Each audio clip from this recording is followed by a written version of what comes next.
Over at BangTheBook.com, we are your one-stop shop for sports betting news and information. Lots of great stuff over there from our very talented cast of writers. This morning, I put together our recap articles for the Super Contest and also the Circa Million. Yesterday, posted my college football power ratings, opening line reports for both college football and the NFL. We'll have some NASCAR stuff as we go throughout the week. WNBA playoffs for this week. We got a preview up of tonight's Sparks versus Sun Game 1. We'll have Danny Vorgs' NFL power ratings this week. And also over on our Bang the Book YouTube page, bunch of free pick videos coming your way here today and tomorrow. So make sure you keep an eye out for that over on our Bang the Book YouTube channel. Finally, as you know, this and every edition of Bang the Book Radio presented by our friends over at DSI Sportsbook. BTB and the number 200 is that promo code. 100% deposit match bonus for the Sportsbook. 100% deposit match bonus for the live casino at BetDSI. It's only a game until you bet it. Two guests on the program here today. The first, Brian Blessing, the host of Sportsbook Radio and Vegas Hockey Hotline. Brian, how's it going today, man?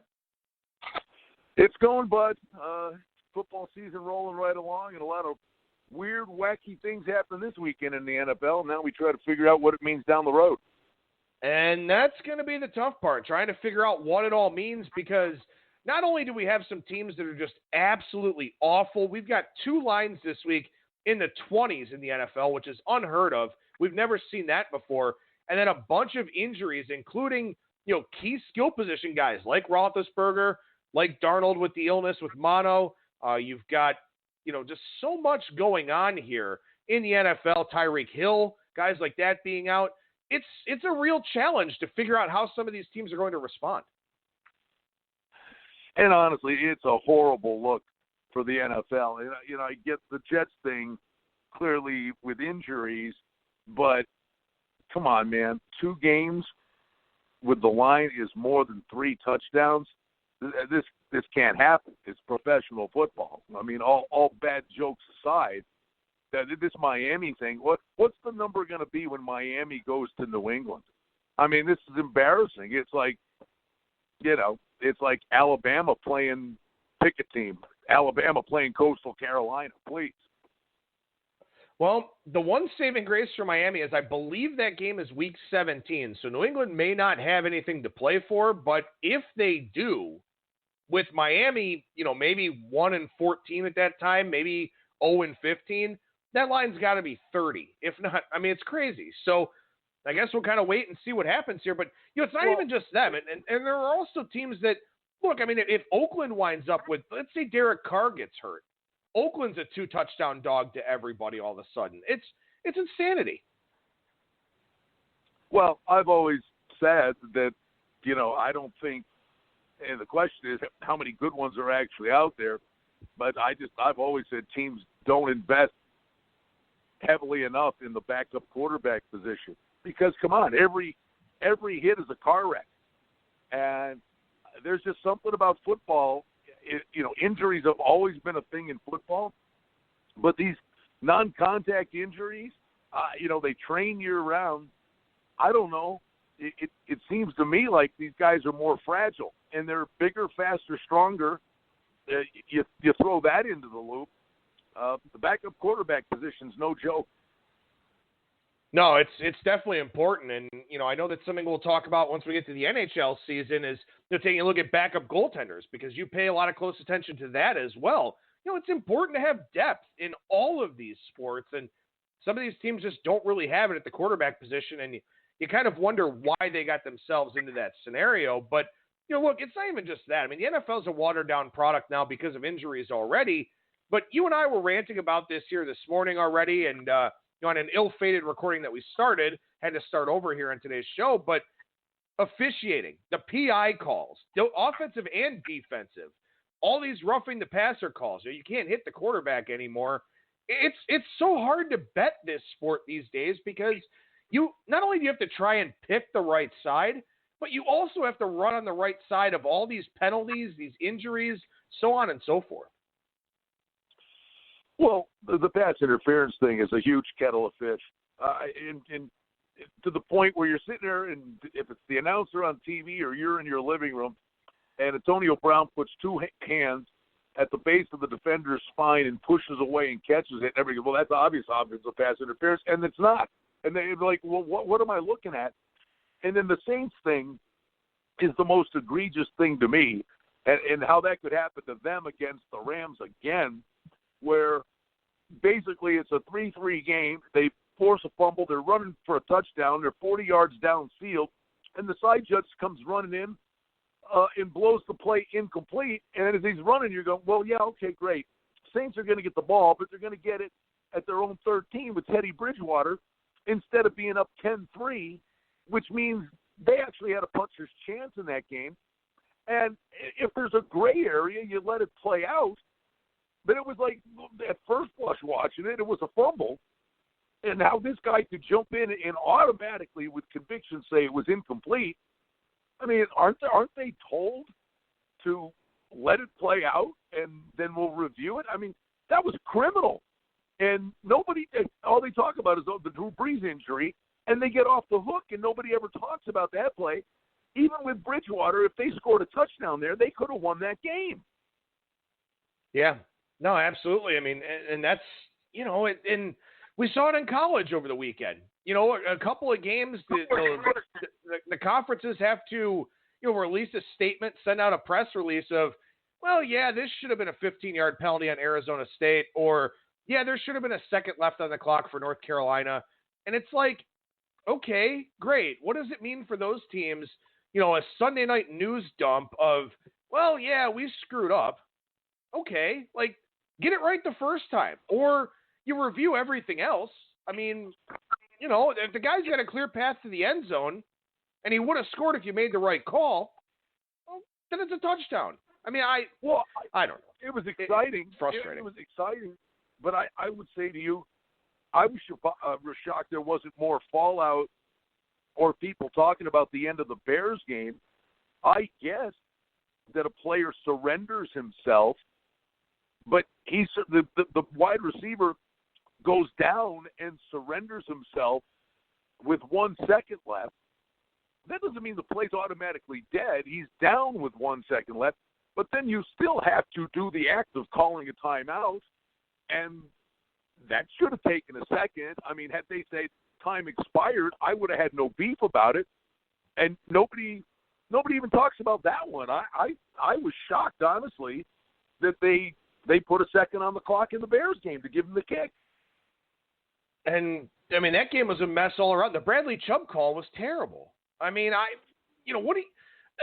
falling with your full weight on the quarterback.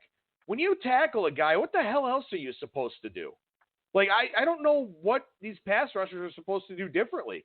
If it's an egregious hit 3 seconds after the guy gets rid of the football, that's one thing.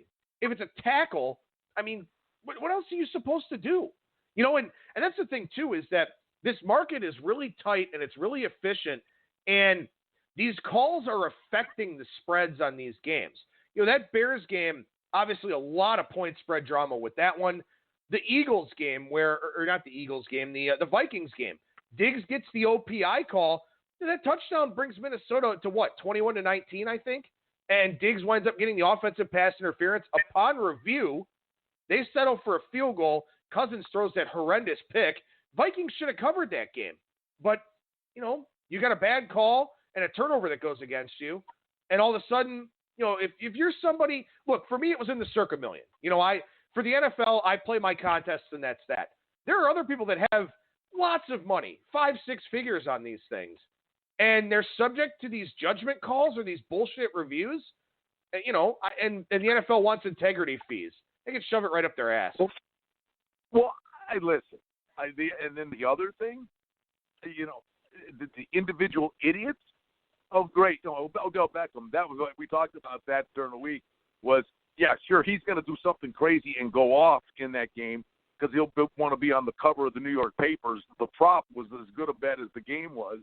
But really, how about just show up and play the game? The most egregious one, you can't win with guys like this, the Jalen Ramseys of the world, and then Diggs. Diggs gets a touchdown, and he's not 2 yards out of the end zone, and he takes his helmet off.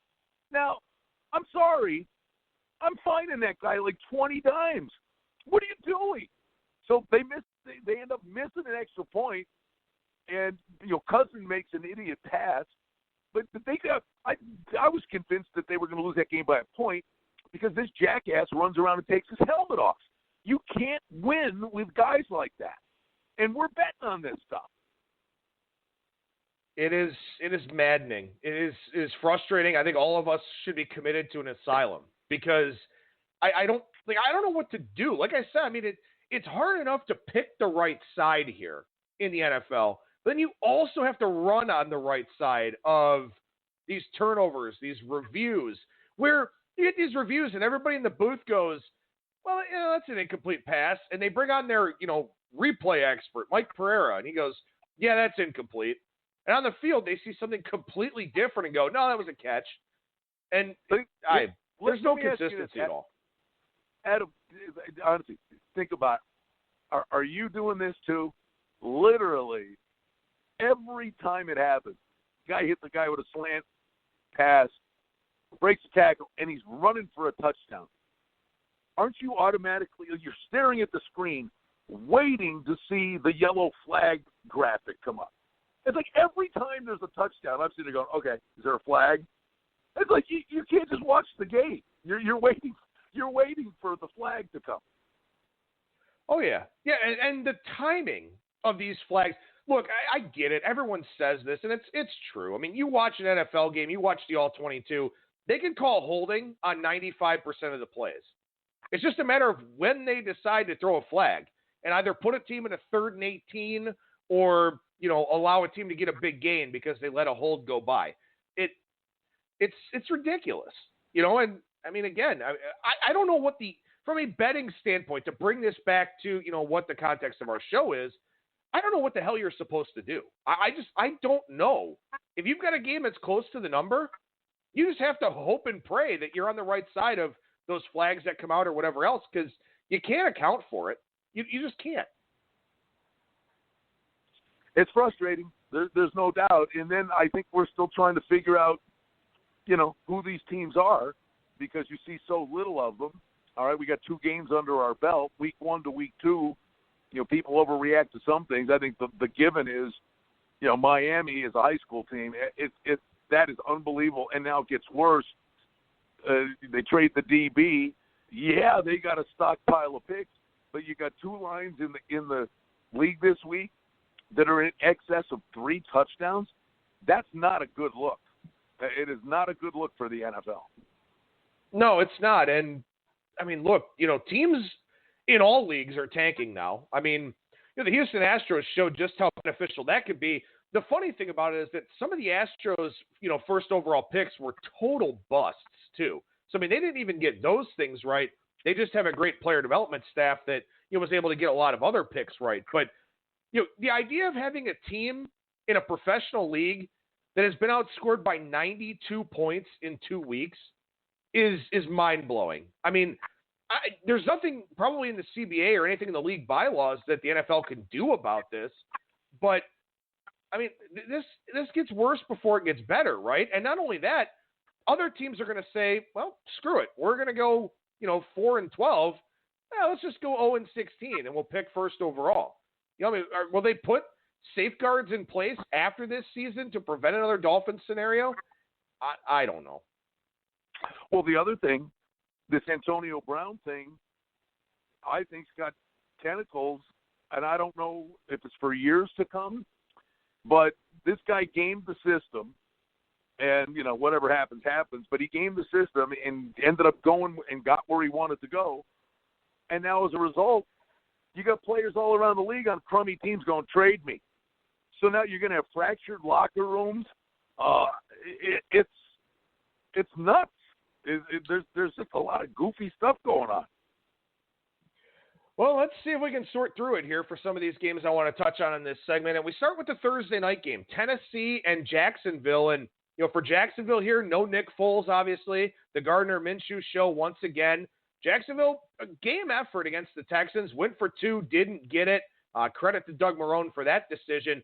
But here they host Tennessee on a short week. Tough spot for Gardner Minshew, of course. Second career start, first career start on a short week. But then you have a Tennessee team that looked great in week 1 against the Browns, but the Browns have not played well in their first 2 games. The Colts in a tough spot, back-to-back road games, division road game in the second one, come away with the outright win in Nashville. Tennessee a 1.5-point favorite here. And, I mean, look, you can't make Gardner Minshew a favorite in his second career start and first in a short week, but can you really lay a road number with the Titans either? Tennessee's hard to trust. I think the one thing they got the workhorse now. Forget the running back by committee. You got a good running back, a good defense. You're well coached. Mariota's inconsistency is the rub there. The one thing I would also say, though, applying to is whatever games we end up talking about, Adam, that week 2 is always this bizarre week in the NFL because teams circle the wagons and know the urgency that's required that they can't go 0-2. If you go 0-2, 87% of the time you miss the playoffs. So week 2, you get these sometimes goofy results where nobody's as good or as bad as they looked in week 1. Now, from this day forward, now we start to figure out what are we really dealing with. Yeah, that's a good point. And, for Jacksonville, I mean, such a poor defensive showing in week 1 against the Chiefs, but a lot of teams are going to play bad defense against the Chiefs. Much better in week 2 against Houston. You wonder here with this defense, Jalen Ramsey's a great player, but as you mentioned, I mean, he's a tough guy to deal with. And if he's in an unhappy situation, he's going to let you know that. So will it be addition by subtraction to get rid of him? Will they miss him in the secondary here in a game like this where, short week, a little bit harder to plan, maybe talent kind of wins out more often than not? This is a tough handicap, I think, for a variety of different reasons. You can't really I guess you could tease Jacksonville up to 7.5 if you really wanted to put them with something on Sunday. But outside of that, I just don't think I'm going to be a player in this game. I don't know how you bet Jags games with any confidence whatsoever. I mean, I thought that this was a team was sitting on a big year with Foles, that he wouldn't lose the games that Bortles lost. But the one caveat I threw it out there on everything I ever said about Jacksonville, if they can play with discipline. And what happens? Week 1, Jack gets kicked out of the game. Week 2, Ramsey's throwing a hissy fit and arguing with the coach on the field. This team's a box of rocks. I mean, and you're going to put good money on these guys, not knowing that in the third play of the game, they're going to start a brawl. Some guy's going to punch some guy in the throat and get kicked out of the game, and it changes the whole game. I don't know. Honestly, I don't know how you trust either one of these teams. To me, watch TV. I got Derrick Henry on a fantasy team. All right, I'll watch Derrick Henry. I don't know how you step up to the plate with any confidence on this thing. Maybe under, because I think any AFC South game, no number, I don't believe, is going to be higher than 3 all year long. Outside chance, maybe a home Houston game. And then I think the field goal kickers are the guys that are going to end up in the ice tub on Mondays. All right, so as we move to Sunday here, game 467, 468, the Bengals and the Bills. Your Bills 2-0, and all of a sudden the path to a wild card looking pretty good for them in the AFC with all these quarterback injuries and all this other stuff going on. The Bills are laying 6 here against a Bengals team that looked great in week 1 and looked absolutely Miami-esque in week 2. Yeah, I think the number's inflated, Adam. This team, I will tell you, the defense is the real deal. And Josh Allen, this is a completely different team. Cole Beasley and John Brown, they're not the flashiest guys, but they actually have serviceable wide receivers. But Cole Beasley's impact, now on 3rd and 5, Allen looks to see if there's something downfield, but he's got this almost automatic fail-safe to Beasley. It's unbelievable. I mean, he is like Edelman, that he gets 3-yard separation, short pass, he dives forward, gets the first down, moves the chains, and the Bills' offense stays on the field. They don't go 3 and out anymore. And I think Allen's getting much better, but it's the defense that's the real deal here. And by the way, the roof will come off the joint. This is Buffalo's home opener, and they're coming home 2-0. And as you alluded to, and as a Bills fan, I can't even believe it's true. I already started doing this. It was like the Lions-Chargers game was close, and I'm sitting there going, oh, man, that'd be good for the Bills. We do. And that'd be good for the Bills if the Lions beat the Chargers. And now you factor the Roethlisberger injury in there, and the AFC South is a dog's breakfast. Buffalo does have a real shot to be a wild card team. They do, but here's the thing. You mentioned that you think maybe this line is a little bit inflated now, going up from 5 to 6. So do you think Buffalo has trouble getting margin here, or do you think it's one of those instances where Cincinnati just wasn't as bad as they looked last week? Well, there's another thing that's in play, and that's the Singletary kid come up with a hamstring. And if I had a guess, I don't think he's going to play. They've not said anything yet, like they're reevaluating it, but he's a difference maker for them in terms of they got Gore to punch it down low, but Singletary's kind of a threat for them out of the backfield. The one thing I would say, it's human nature, but New England's coming to town next week, and the Bills are not good enough to be taking anybody for granted. But it is human nature. If the Bills were to win this game, you'd have a pair of 3-0 teams playing atop the division in Week 4. They better not be thinking about New England. But it's something you have to at least consider. Yeah, absolutely. And this is one, too. I think if you like Cincinnati, and there are some reasons to like Cincinnati. I mean, again, they do have some offensive weapons. I think maybe San Francisco just really rallied together practicing in Youngstown last week. Cincinnati probably gets to 6.5, I would think, in this spot. I don't think this game gets to 7. It could. But if you like Cincinnati, I think there's no shame in waiting around here a little bit and seeing if maybe you can get a little bit better of a price point. Brian, this game got a lot more interesting here this morning before we had a chance to talk about it. Game 477, 478. The Giants on the road at Tampa Bay, and it will officially be Daniel Jones as the starting quarterback for the Giants. So what does this do for this handicap in your mind? Watching the game last week, it was like, what are the Giants doing? I mean, Jones, they were actually breathing in that game, but Manning could do nothing, and they are very shorthanded at wide receiver. But it was readily apparent. The time was now, and why they wasted 2 weeks to do this. I think this kid gives them a shot. He's going to have growing pains. He's going to have games where he makes bad decisions. He's going to have games where he plays really well, and this Giants team's going to pull off some upsets. I don't think they're anywhere near as bad as they've showed through 2 weeks, and it could be a coming-out party. Do you trust Jameis Winston? No, not at all. And here's the thing about this game, too, and this is why I want to talk about this game with you. I know that you make a lot of very astute observations. You're very good at watching the game, analyzing what you're seeing. The big thing about the Giants, I mean, Eli and Daniel Jones aside, they were carved up by Dak Prescott in Week 1. They were not the least bit ready for Kellen Moore's offense. Then Dallas goes and hangs more than 30 on Washington. Prescott looks great again. Very efficient offensive performance for Dallas. What about that Giants defense? What did you see from them last week? Can they right the ship here a little bit against a Tampa offense that has weapons? Well, in any game, I guess, but maybe in this game, maybe they get away with it more than others. But the one thing that's been pretty apparent through 2 weeks, although they did try to blitz Josh Allen a few times, but Janoris Jenkins was talking about, I can't cover a guy for 10 seconds. And that's the rub through 2 weeks. The Giants don't generate a pass rush. So I don't care if you got 4 all-pros back there. If the quarterback's standing back there with 4 seconds to throw, somebody's going to get open. So unless they can dial something up to get pressure on Jameis Winston,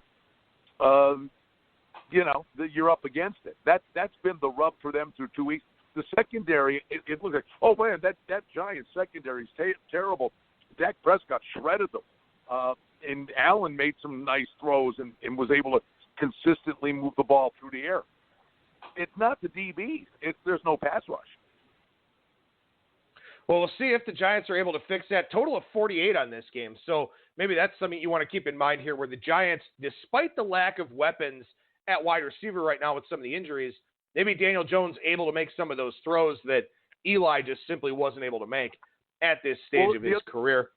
Go ahead. Real quick, I would say this to you, but that Manning was a pylon, and through 2 weeks, and the Bills did the same thing. They just rushed. They bum rush up the middle, and he's got nowhere to go, and the pocket collapses on him. Jones will make some plays with his feet, so whether it's good enough to win games, I couldn't tell you. But they will produce some big plays with this kid getting out of the pocket and doing something with his feet.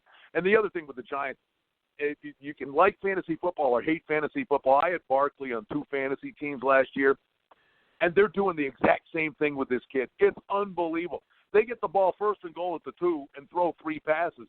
Give the ball to Barkley. You've got a weapon, and their play calling is an atrocity. Well, to me, a lot of play calling is an atrocity around college football and the NFL, so that certainly doesn't surprise me here with the Giants. But again, some interesting food for thought there, to say the least. Brian, let's go across the pond for a couple minutes here. The BMW PGA Championship at Wentworth. What a field this is. Rory, Rahm, Rose, Casey, Fleetwood, Finau, Stenson, Fitzpatrick, Molinari, Wallace, a guy that you've liked a few times here over the last calendar year, Victor Hovland, who's played excellent. He's got, 17 rounds in the 60s in a row or something crazy number like that. Patrick Reed, a lot of strong guys here over in this field. Break this one down for us a little bit here. What are you looking for? This is a phenomenal golf tournament, and there's some great prices that are out there. This is one of the big tournaments on the European Tour. Wentworth Country Club. You got, for starters, you should look at the Brits.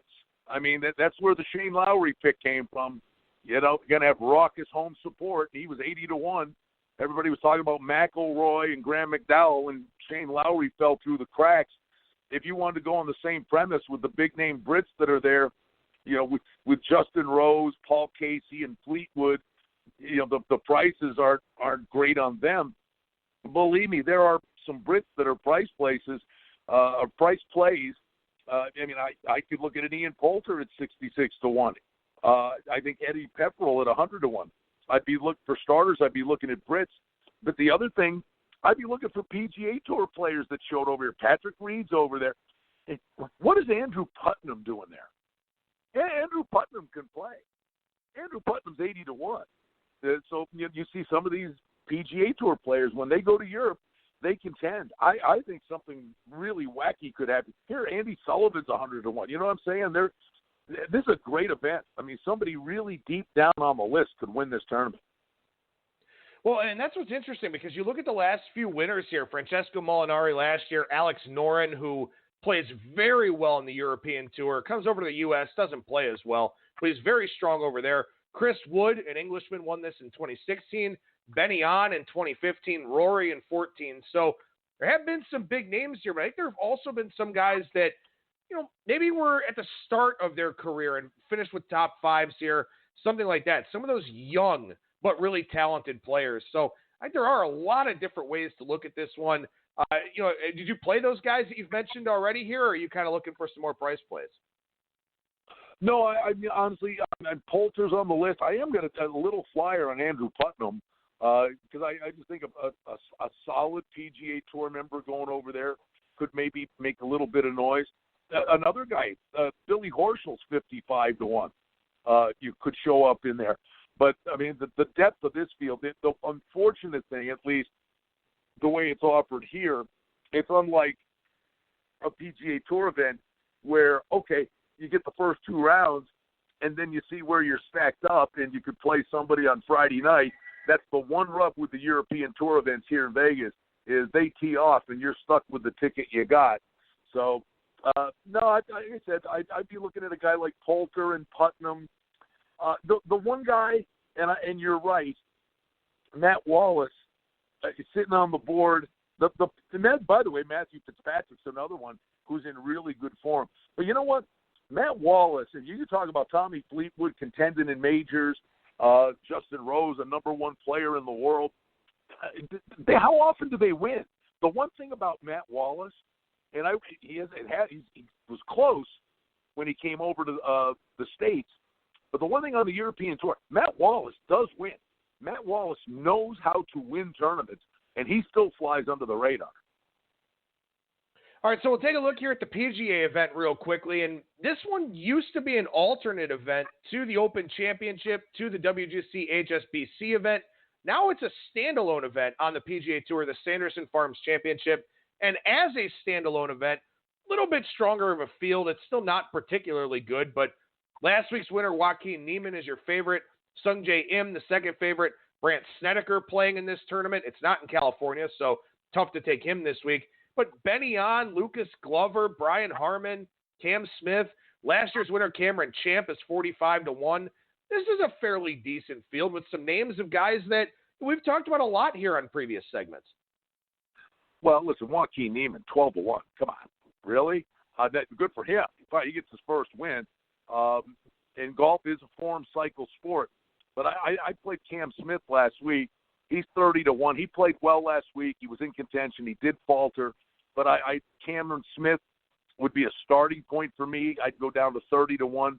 Aaron Wise coming off the shelf at 40-1 is a guy I would look at. And I'm looking at this because I think this is something that can happen. Don't forget, albeit it's only a month, but it's a month nonetheless, that the season ended for a lot of these guys. Take a break, reload, refresh, or some of them just go and work on their game. Charlie Hoffman at 110-1? He hasn't played since August 11th. What if he figured out what was troubling him and comes back? Charlie Hoffman was like a 40-1 guy all year long. Yeah, his form sucked, but he's been off a month. What do you think he's been doing for a month? He's probably been working on his game. So I think there are guys like that. And I'll throw, just because I know you record this, I'll throw an idiot price out there coming off that Korn Ferry Tour thing where guys got their card in that first week. Maybe nerves were part of the equation for a lot of these guys. He's 350-1. A guy like Jim Herman. He played well in the Korn Ferry Tour. He won a tournament a while back. This is that kind of tournament, Adam, where something really wacko happens. Yeah, no, it makes a lot of sense. This is a tournament.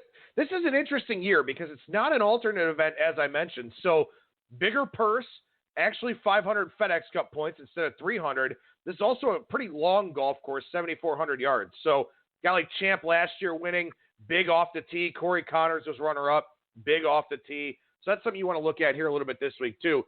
Dudes that can really rip it out there in the fairway, or if they don't put it in the fairway, the rough not usually as penal here as it is at most courses. So that'll be something for you to keep in mind as well. Lots of good insights as always today from Brian Blessing, the host of Sportsbook Radio and Vegas Hockey Hotline. Brian, how can people check out those two shows? KSHP.com. The shows are, there's the listen live function there. And that's noon to 2 Pacific weekdays. And the shows are archived for you at sportsbookradio.com. And we've got the sportsbook directors all around the valley, great guys on both sides of the counter, a lot of fun information. And I will tell you, Adam, hockey, the preseason games have started. Vegas Hockey Hotline, great guests from around the NHL. And we're gearing up for the start of a hockey season. And I maintained this from the day I moved here. Hockey is the best sport to bet.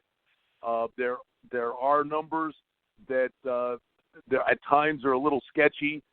They don't do it. I think the backup goaltenders come in, then the total won't even move.